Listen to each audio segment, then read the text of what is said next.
voice of Dale C. Bronner. And I know every time that I come into the house of God, I recognize that old demon spirit that has told people to kill yourself. Kill yourself is not worth it. You're dealing with too much stress right now. There's too much frustration. Nothing is working for you. You're dumb, you're ignorant, you're rejected. Nobody wants to be with you. Everything that you put your hands to messes up. Has anybody ever had that same demonic spirit talking to them, telling them, throw yourself down, cast yourself, go ahead and end it all. You've had enough pressure. Aren't you tired now? Aren't you don't ever have enough money. You keep messing up relationships. Everything that you come into a situation that fouls up on you. Have you ever had him to say, you don't fit in, something is wrong with you? It'll be easier for you to just throw yourself down from this place. I understand that voice because I've heard it. And it causes righteous indignation to rise in me now, because I know that same murdering, deceptive voice to try to get people to kill their purpose, to sabotage their destiny. I understand that voice coming saying, throw yourself down from here. You've gone through enough, now throw yourself down. God's got you. Come on, go on and end it all and go to the light. You deceptive demon spirit.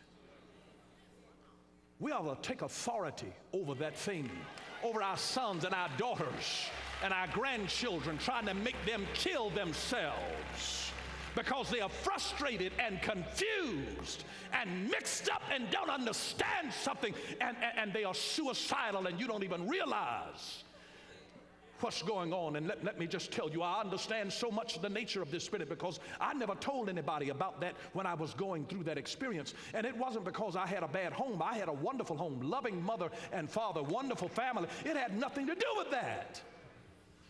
The temptations of the devil are irrational. All sin is a form of insanity. I had a happy home. It wasn't that I was miserable. It was that the devil was miserable. He never fights your past. He always fights your future. He was trying to get me to disconnect early before I ever got started, because he knew where I was going. And so he was trying to disconnect something. And I'm so glad that the same God that called me, redeemed me from that voice. There are little girls who in their silence is their greatest scream for help. You may not understand what I'm talking about, but I understand it down in my soul that when a woman is silent, it's her greatest scream for help. When she's offended to the degree that she won't even talk to you, her ignoring you is saying, I am so hurt. It is a scream through the silence. Silence is a language all by itself. And in the tacitness of the silence in which we walk, there come subtle whispers from Satan saying, throw yourself down. Because you became discouraged. Winners are those who take defeat and will never let it discourage them.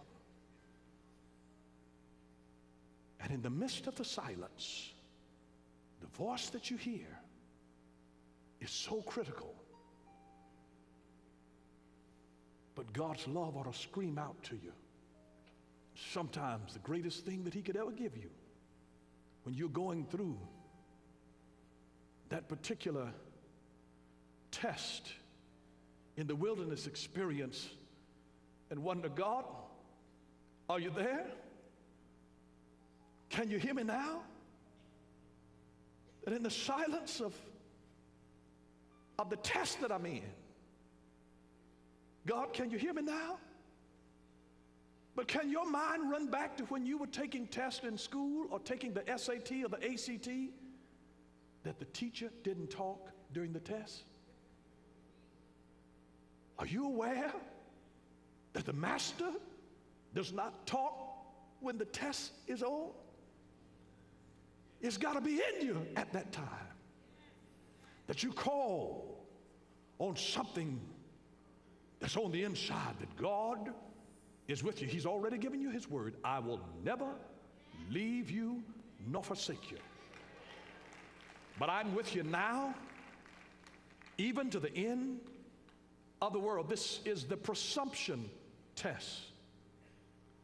And oftentimes when we're in the wilderness and we don't hear God's voice clearly because we're so battling anxiety and frustration.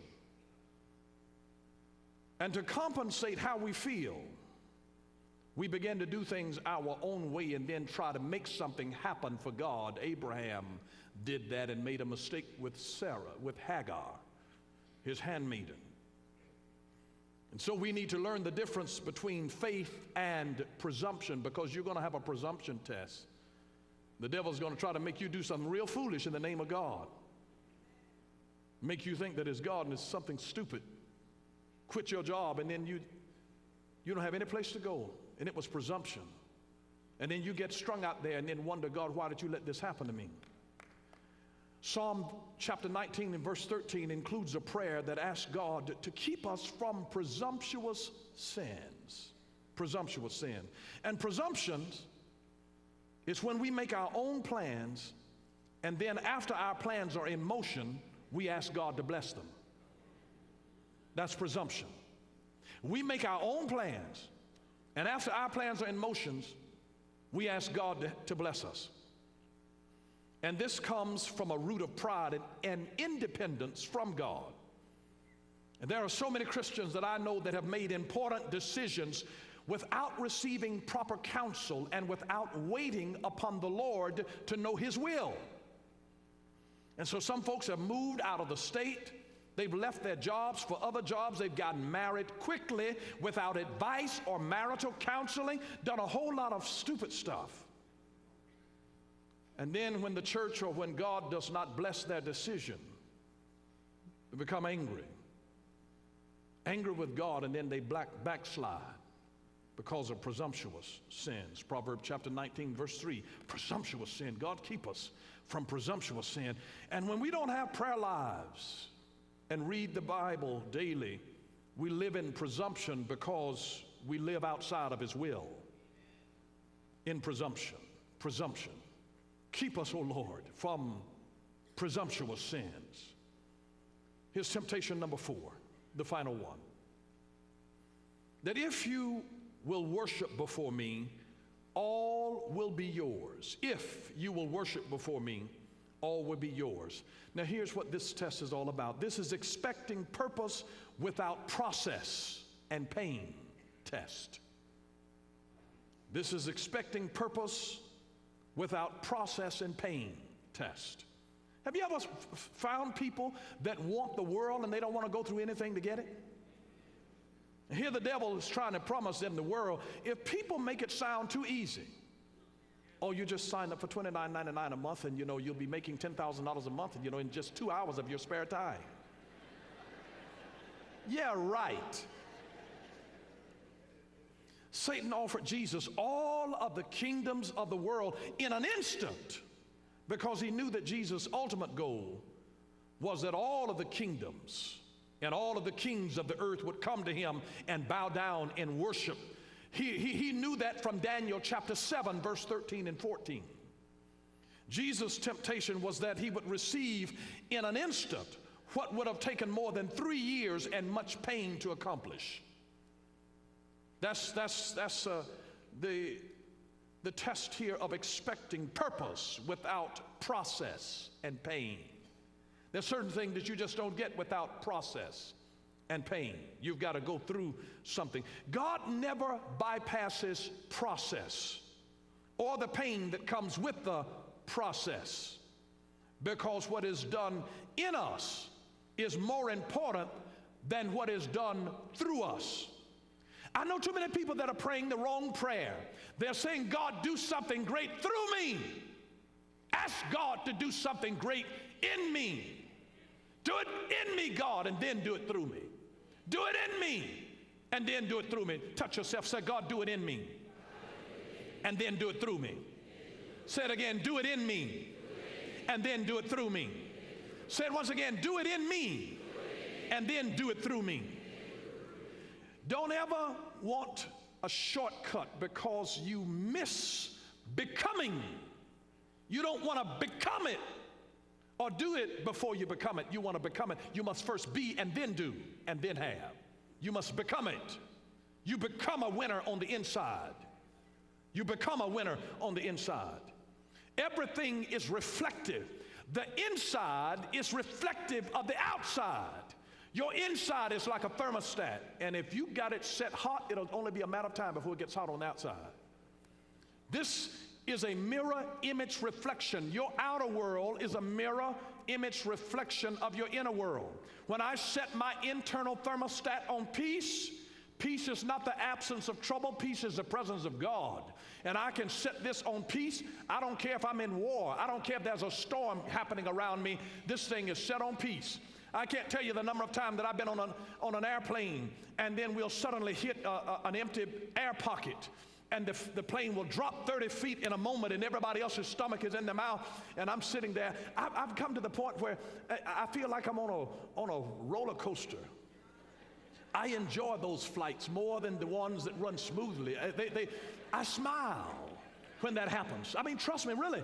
I am so cool, calm, and collected when there's a sudden drop. And other people, I've had strangers to grip my arm and then apologize to me afterwards. They didn't even know. I mean, grown men, that have grabbed onto me. And I'm like,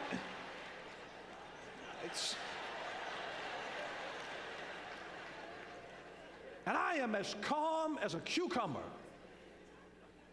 because I realize that there is peace on the inside of me. Peace is not something that I'm looking for, it's something that I've already got. I found him in a person. He's called the Prince of Peace. The Prince of Peace. But God he always surrounds power and purpose with problems and pain. I want to say that again. God always surrounds power and purpose with problems and pains, so that when we have power, we will not want the glory that comes with the power.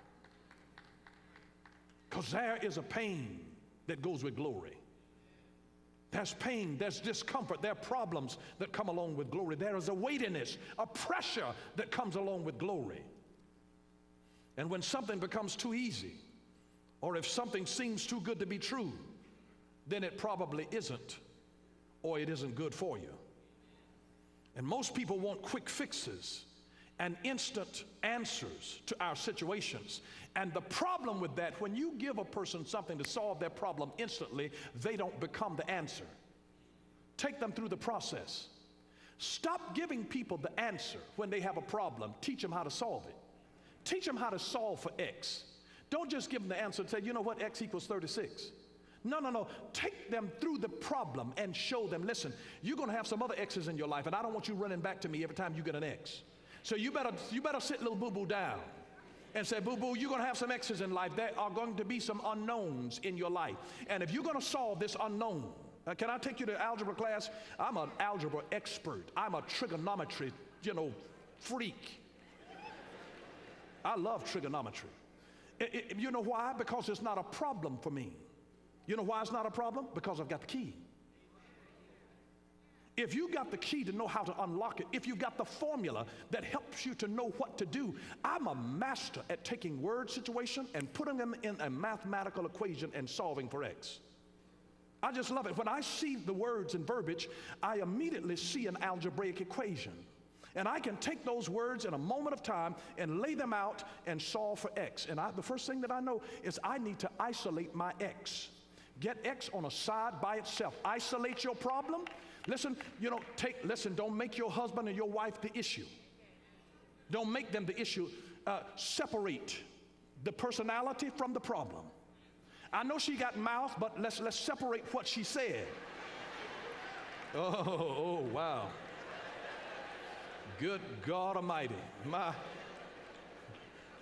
We might move out of trigonometry and get over some calculus now. But you need to know whether you're dealing with an associative problem or a commutative problem.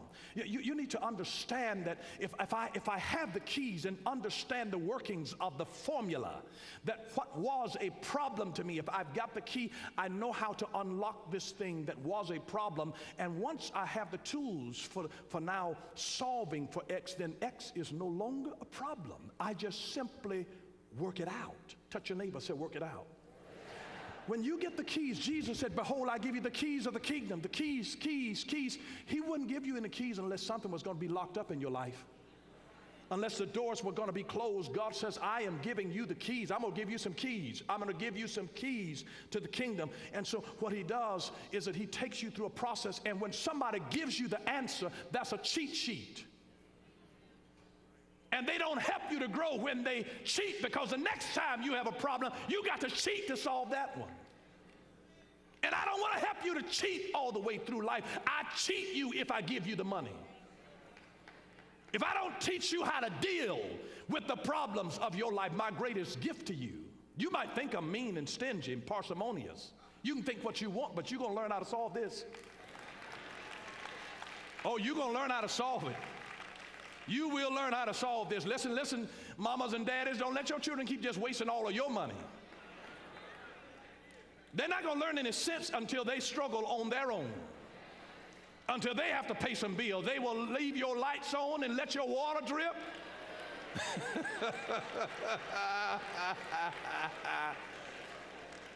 They will have the air conditioning on full blast in the summertime and the heat on full blast in the wintertime.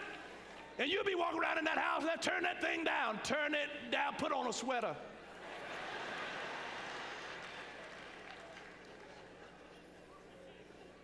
But I want you to realize that quick fixes are like experiencing a sugar high. They stimulate us quickly for a short period of time, but afterward you become tired, and then you need another sugar fix. And ultimately, sugar highs ruin us physically. They really do. And I want you to take heed to these four main tests that God will allow you to experience. He'll allow you to experience some tests. But after Jesus passed through these tests, he was ready to walk into his destiny and purpose, but not before. If somebody gives you something before you have matured, they have just done you an injustice. If they give you power and authority and wealth before you have a maturity to be able to handle it and understand it, they have not blessed you, they have cursed you. The good thing about it, when you go through these four tests, and you will have these tests, you're going to come through a position in your life where you're going to deal with an identity crisis and a performance test in your life. You're going to come through the pain test where you want to have all of these goods, and you want the results without going through the pain and through the process. And then you'll come to this situation of where you will experience so much in the economy of God, and when you're going through a test, you'll wonder, am I ever going to make it out of this test? And how am I supposed to make it out of the test when the teacher is silent? May I give you a hint? He's made it open book. He's saying, search my word. Find the truth, find the principle, stand on that word, pray the word, pray the solution. But after Jesus passed this test, he walked into the power of the Spirit.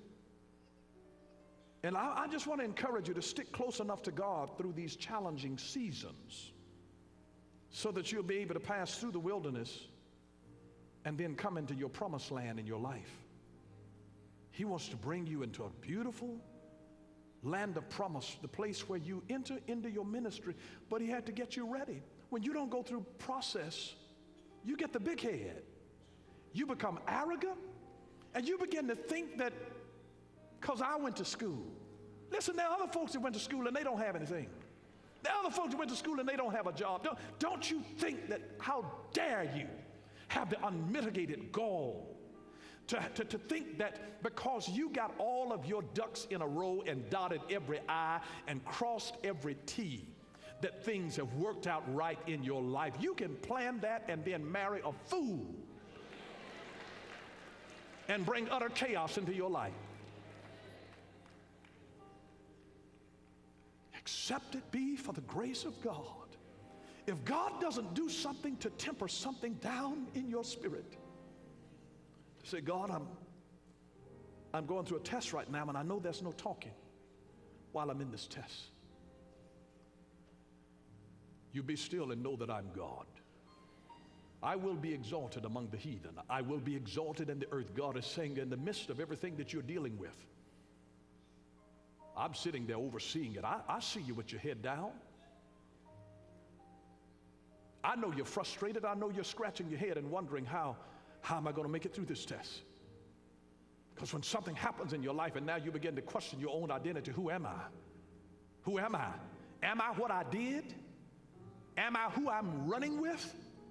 God, who am I? Am I where I went to school? Am I the hometown that I came from? We've got so many questions. The devil is messing with our minds and whispering to us after you have such a hard time. And he says, listen, you struggle long enough. Aren't you tired of all of this? Don't you want to reprieve from all of this? And go ahead and throw yourself down. And you have to pass this presumption test. And he wants to bring you out and make you victorious and allow you to be able to stand when you don't mix presumption with real, genuine faith. Real faith will cause you to do some things that the natural mind will really question. But presumption is when you've jumped out and you've done something and then you said, God, I've done this now. You come on and bless it. Come on and bless it. And oftentimes, what you may sometimes think is your wilderness are really the consequences of your own decisions that you made and then ask God afterwards to come in and bless.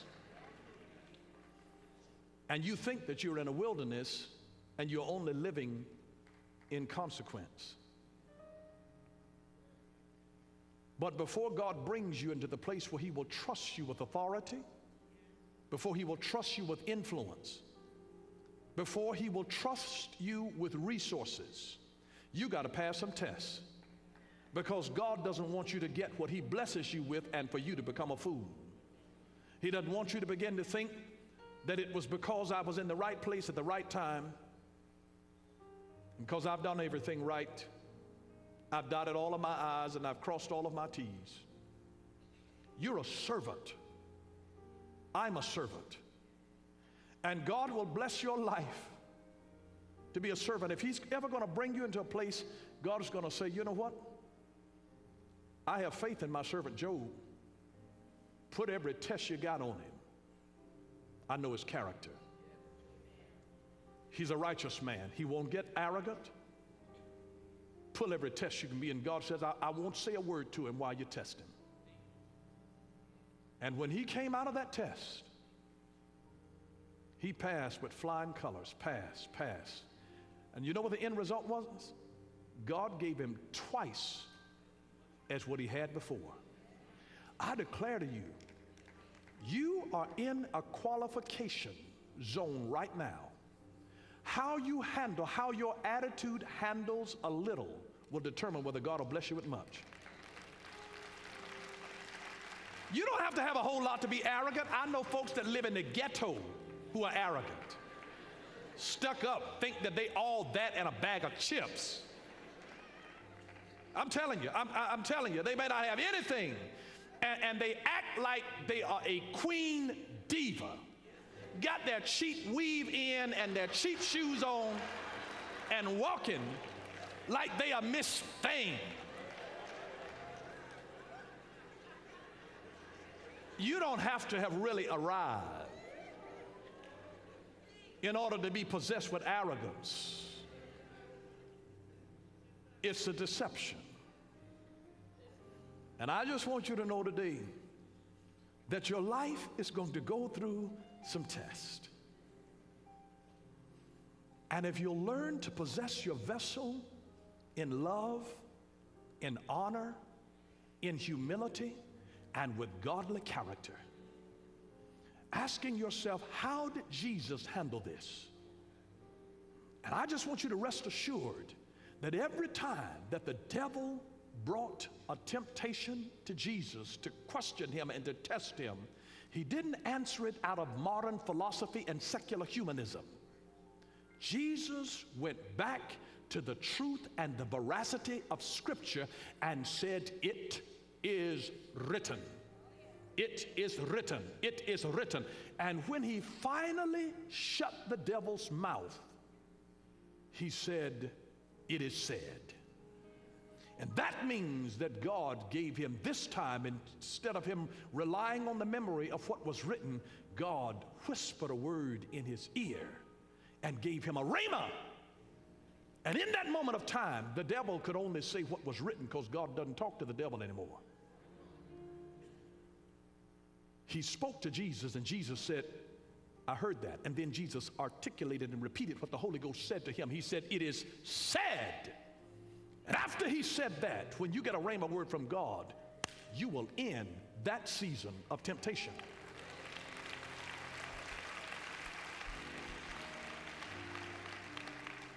If you're in the midst of a temptation, and if you get a rhema from God saying, "Get out of there right now, leave him, leave her, walk out of this thing," it is destruction in it. Get out.